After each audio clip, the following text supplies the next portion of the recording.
High School holds a watch party to celebrate alumni Tessa Janecke as she participates in the 2026 Winter Olympics. WIFR's Bria Walters talks to those in attendance about what it means to watch someone from their own town of 800 play hockey on an international level.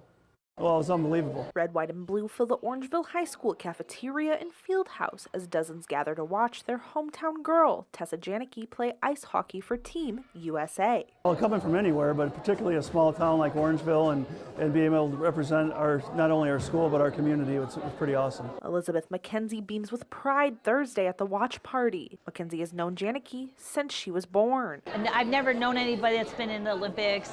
I may even have held her back in the day, I don't remember. Thursday's game is a gold medal game against Canada. Every time number 22 hit the ice, attendees erupt in cheers. The Orangeville native assisted several goals this winter games and was on the ice for the goal that won the team gold. But I just want to congratulate her on making it this far. It's awesome.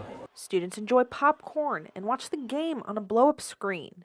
Having this party to support a school alumni is inspiring to current students. It makes junior Elwin Tom hopeful for his future. It inspires me as an Orangeville Bronco to go and do something great.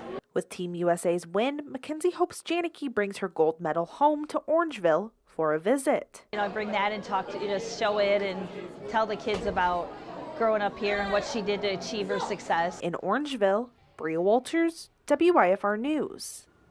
Courier says he's there for students to help them create plans to follow through with their future